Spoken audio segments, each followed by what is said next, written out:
other 6 of us, but he always wanted to go to the other church. And I learned in later years, a little bit more with God, that diversity is God's power for unity. So it's 7 of us, and all 7 of us are different. All 7 of us had different callings in our life, but all 7 of us are still in unity together as one. All right. So I was there at Life Tabernacle. And I thought I was going to this little Baptist church called First Baptist of Coolidge.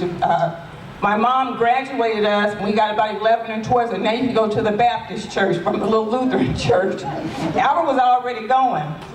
And so when he came and said he was born again under Pastor Young, I was there.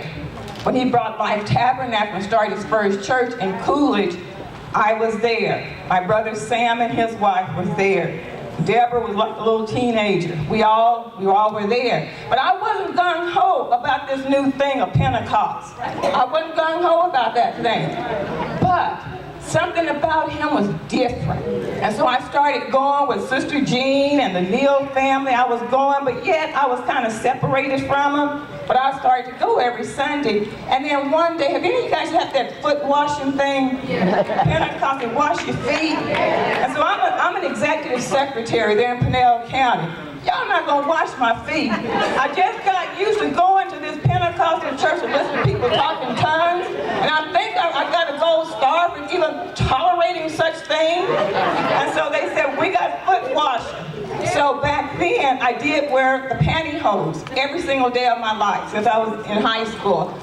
Surely they're not going to ask me to take my pantyhose off to wash my feet. So I was all prepared. I watched the Neal ladies doing their thing, pulling things down. They separate the men from the women.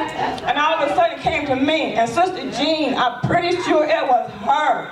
She said, you gotta take them stockings off. No, I'm not taking the stockings off. Y'all don't have to wash my feet. I already feel good about Jesus. And she said, no, Pastor Craig said if anybody wearing pants, they got to take them off. So reluctantly, I took my pantyhose off and I let them wash my feet, just clinging all the time. But you know what? That was love. They showed me love. And when Sister Young was up here, and she talked about Alpha being their church, and Beverly and Deborah, we all know if we went anywhere, we had to take earrings off and this and that. So I went through all of them early years of that with Life Tabernacle. I did a little bit. I taught Sunday school. I did anything what Alfred told me to do. With this strange kid, this strange young kid, he's 4 years under me. I knew he was the busiest young pastor I've ever seen in my life. At the Desert Beach Church, you go there on Sunday, you have Sunday school, you have a midweek service that hardly nobody ever went to, did they, Rick? Yeah, went to, and that was it. But every time you turn around, he was doing something. It was a conference, it was a revival. Boy, he just kept something always going. And I think more than anything else, I know he carries a doctorate and he carries an office of an apostle, but for me, he always had a heart of evangelism. He's always doing something.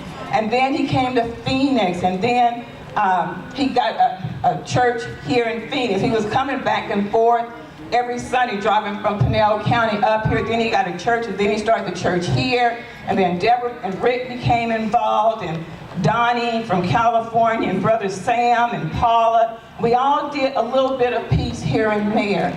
And then, still busy, still starting things. Then he was going to go to Africa for what? For what? You got revivals, you got conferences, you got trainings. And then he started this thing about teaching people about wealth and all of this. Can't you just be still for a while? Just be still. No, you don't want to do stuff. This strange evangelistic type person. And believe it or not, evangelism is in his heart. And all that he do and all the time, he still wants to reach people for God, and then to see them to their fullest potential in this life. We know there's a great potential in the afterlife, but in this life, he wants you to see you reaching your fullest potential in God and to reach more people. So then, you know, he was in school, and Barry was in school, and Rick and Deborah had the church, and I was teaching Sunday school, I was being a hostess, I was doing all this stuff. But yet and still, diversity is God's power. We're still all different.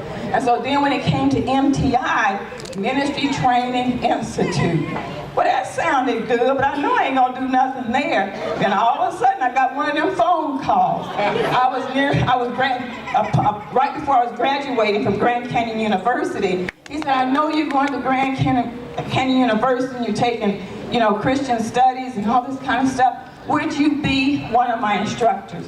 I was one of the first, and Pastor McCraw, it was only us two that did the first classes, and I taught the historical study of the Old and New Testament and intro to counseling. We were the very first. But that was that strange kid again, now a man, now training leaders. What? To reach more people into the kingdom of God, so that then all of you guys can go out and be your best and bring the best out in others. So that's how I became with MTI. And so I just say God bless you guys, and congratulations, and heaven is looking down on you.